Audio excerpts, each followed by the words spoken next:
Bersama saya Azlin Arif dalam rentasan berita edisi 1648. Antara paparan utama. Tangani ketirisan subsidi menerusi data tepat DOSM. Malaysia syorkan Israel disingkir dari PBB jika langgar undang-undang. Buli cyber, undang-undang lebih tegas bakal dibentang.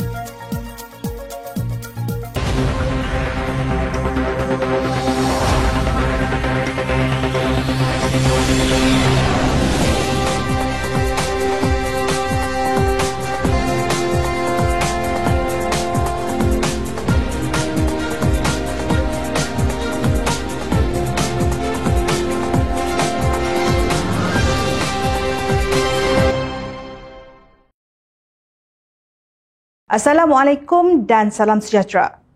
Kebocoran atau ketirisan subsidi yang disalurkan kerajaan kepada rakyat harus ditangani menerusi bantuan maklumat dan data tepat yang diusahakan Jabatan Perangkaan Malaysia DOSM, kata Datuk Seri Anwar Ibrahim. Perdana Menteri berkata jika isu ketirisan itu tidak diselesaikan, kerajaan akan terus menambah perbelanjaan untuk subsidi tetapi tidak sampai kepada kumpulan sasar. Jumlah bantuan pertanian, jumlah bantuan yang disebut subsidi kepada rakyat dan jumlah peruntukan bagi rakyat miskin itu banyak sekali.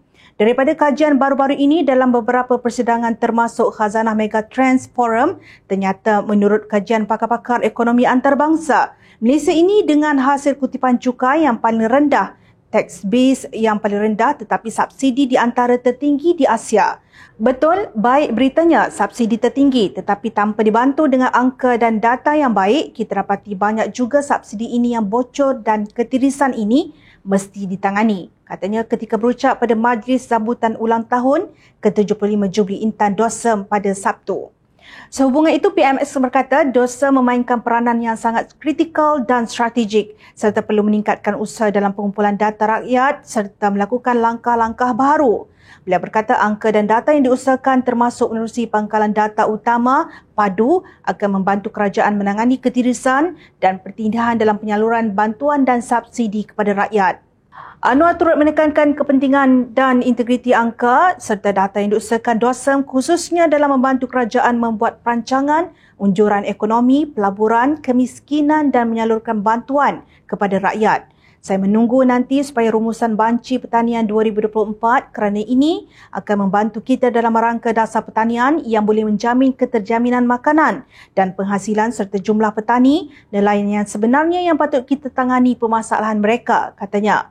Sementara itu, Perdana Menteri turut berkata kaki tangan DOSM adalah antara jabatan yang harus diberi keutamaan termasuk dalam bidang digital dan kecerdasan buatan AI untuk meningkatkan kepakaran dan keupayaan mereka dalam pengumpulan data. Selama ini, banyak jabatan dan kementerian bergantung kepada pakar-pakar luar. Tak ada masalah sesekali mungkin, tetapi kadang-kadang dia jadi lembab, tidak melatih keupayaan dalaman.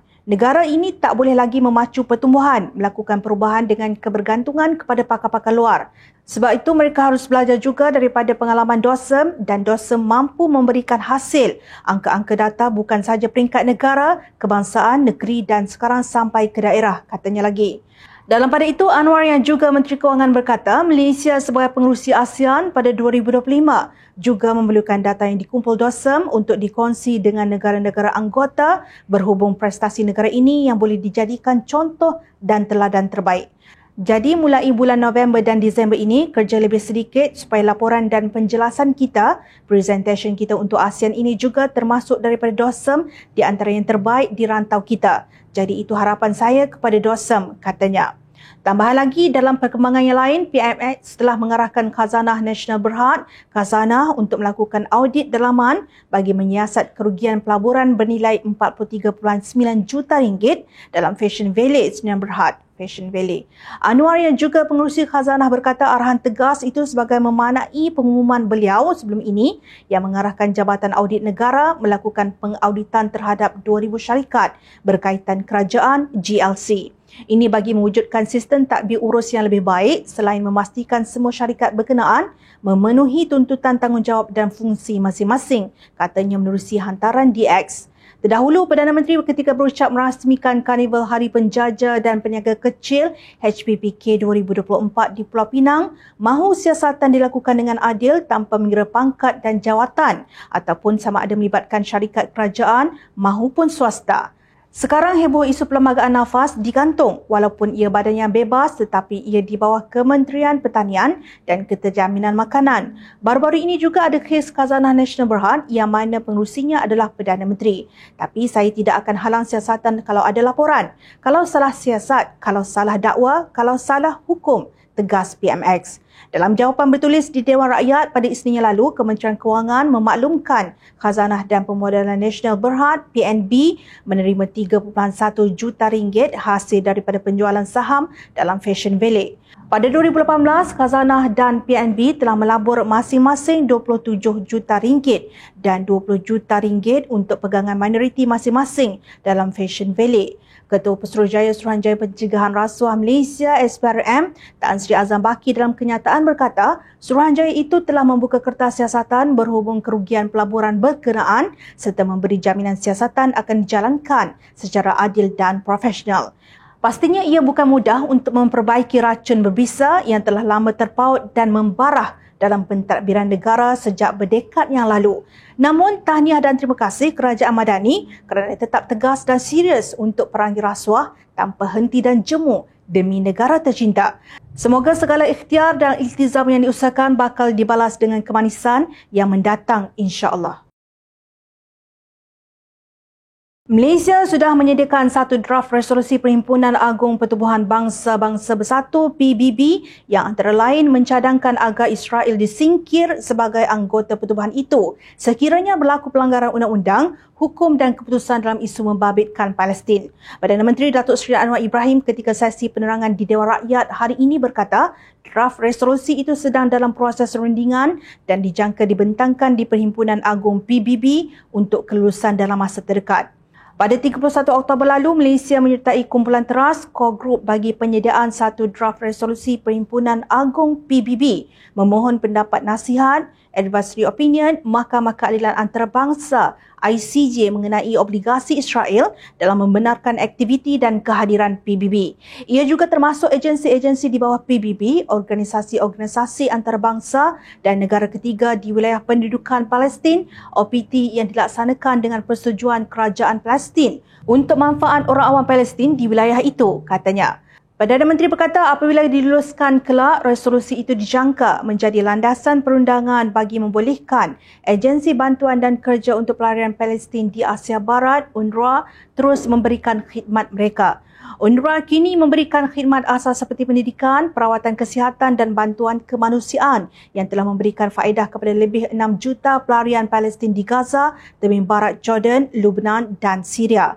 Dalam perkembangan sama, Perdana Menteri turut berkata pihaknya akan berunding dengan Presiden Abdel Fattah al-Sisi sehari sebelum berlangsungnya sidang kemuncak untuk membincangkan mengenai perkembangan berhubung UNRWA. Saya mengucapkan terima kasih kerana Mesir memberi laluan khas kepada bantuan kemanusiaan Malaysia kepada Rafah tetapi sekarang dihalang Israel. Setakat ini kita tidak menghadapi masalah dengan kerajaan Mesir atas kerjasama Presiden tetapi hal ini harus dijadikan strategi terutama dengan negara Arab berjiran kerana ini menentukan sama ada bantuan itu lebih berkesan atau tidak, katanya.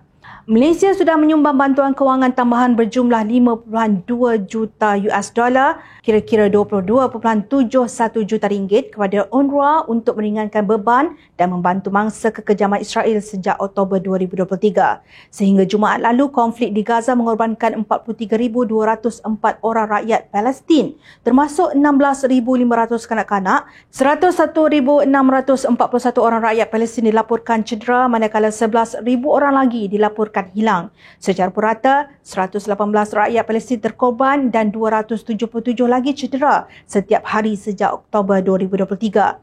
Situasi di Gaza malangnya terus meruncing dan seperti mana saya tegaskan kerana keganasan itu tanpa henti with impunity dengan izin dan dengan dukungan langsung dan tidak langsung dari negara-negara sekutu Israel, katanya. Tambahan lagi, Malaysia juga tidak boleh melaksanakan tindakan yang retorik membabitkan isu kekejaman Israel ke atas Palestin semata-mata hanya untuk menarik perhatian orang ramai. Perdana Menteri berkata sebarang pendirian yang diambil Malaysia perlu konsisten. Katanya lagi, pendirian Malaysia sudah cukup tegas membabitkan isu terbabit, malah tidak banyak negara di luar mengambil keputusan seperti mana dilaksanakannya. Jangan gesa kita buat lebih daripada itu. Semasa rakan mereka, Perikatan Nasional, mereka tidak lakukan begitu, malah mengizinkan kapal Israel Zim Integrated Shipping Services berlabuh di Malaysia. Kita tidak izinkan. Katanya menjawab cadangan supaya negara memutuskan kerjasama dengan syarikat dari Israel. Cadangan itu dikemukakan Ahmad Tarmizi Sulaiman, Perikatan Nasional SIK, yang berbahas dalam sesi penerangan menteri berhubung sidang kemuncak tergempar negara-negara Arab dan Islam berkenaan isu Palestin di Dewan Rakyat hari ini. Perdana Menteri berkata ada puluhan dan ratusan syarikat yang ada kerjasama dagangan dengan Israel di semua negara termasuk Malaysia dan negeri di Perintah Pembangkang. Kita kena ambil keputusan yang konsisten. Apakah keputusan kita ini membabitkan bantahan kepada negara kerana penjualan itu dengan izin negara, katanya. Pada masa yang sama, Perdana Menteri berkata pendirian Malaysia dalam isu membabitkan kekejaman rejim Israel ke atas Palestin terikat secara pragmatik atas persetujuan konsensus bersama negara Arab dan Islam yang lain serta Pertubuhan Bangsa-Bangsa Bersatu, PBB. Kita boleh tuntut apa saja, namun pendirian kita mestilah secara konsensus, berunding dengan sekurang-kurangnya negara Arab dan Islam dan ruang yang ada dalam PBB. Sebab itu, pendirian kita masih tidak berganjak dari pembebasan mutlak, katanya. Terdahulu, Ahmad Tarmizi menggesa kerajaan menyemak semula penjualan saham Malaysia Airport Holdings Berhad MAHB kepada BlackRock yang dikaitkan menguasai saham sebuah syarikat pembekalan senjata terbesar kepada Israel, Lockheed Martin. Katanya ramai aktivis Palestin yang meminta kerajaan mempertimbangkan semula keputusan terbabit, malah Malaysia turut berdepan risiko pendakwaan jika meneruskan penjualan saham berkenaan. Kekejaman para Zionis bangsat mesti dihentikan dengan segala usaha dan daya yang ada. Selagi kita bernafas dan bernyawa, Malaysia akan tetap berdiri teguh bersama Palestin. Semoga Allah lindungi dan permudahkan segalanya buat rakyat, para pejuang dan bumi Palestin. Dari sungai ke segara, Palestin bakal dan pasti merdeka, insya-Allah. Undang-undang baharu bagi menangani isu buli cyber dengan lebih tegas akan dibentangkan dalam sidang parlimen akan datang. Perdana Menteri Datuk Seri Anwar Ibrahim berkata isu buli tidak boleh dipandang ringan kerana ia boleh memberi impak psikologi seperti penderaan mental hingga berupaya mengancam nyawa dan keselamatan seseorang yang mengalaminya. Tegasnya, walaupun negara mengamalkan prinsip kebebasan, namun tidak semestinya seseorang itu bebas untuk melakukan jenayah terutama buli. Kebebasan bukan untuk kamu dera orang. Kebebasan bukan untuk kamu menghina orang, mengaibkan orang. Betul negara ini berbeza. Kita bercakap soal kebebasan dan keadilan. Tetapi tidak akan membenarkan sebarang penindasan, penghinaan dan penyalahgunaan, kata PMX. Beliau berkata demikian pada program Temu Anwar Generasi Ada Idea Gen AI di tapak parkir Gravitas Jalan Baru Prai pada Sabtu. Hadir sama Timbalan Menteri Komunikasi Teo Ni Ching, Ketua Setiausaha Kementerian Komunikasi Datuk Muhammad Fauzi Mat Isa, Timbalan Ketua Menteri 1 Pulau Pinang Datuk Dr. Muhammad Abdul Hamid dan pengerusi MCMC Tan Sri Muhammad Salim Fathiddin. Mengulas lanjut, Anwar yang juga Menteri Kewangan berkata kerajaan mengambil inisiatif memperkenalkan undang-undang lebih tegas susulan perbuatan buli cyber dilihat semakin membimbangkan. Kita akan perkenalkan undang-undang buli cyber yang lebih tegas yang kita akan bentang dalam sidang parlimen nanti. Badan-badan seperti MCMC, PDRM diminta untuk ambil tindakan maksimum yang mungkin. Jangan tolak ansur, katanya. Bukan hanya dalam isu cyber dan media sosial sahaja, kerajaan Madani juga bekerja keras dalam memastikan semua rakyat terutama golongan kanak-kanak dilindungi.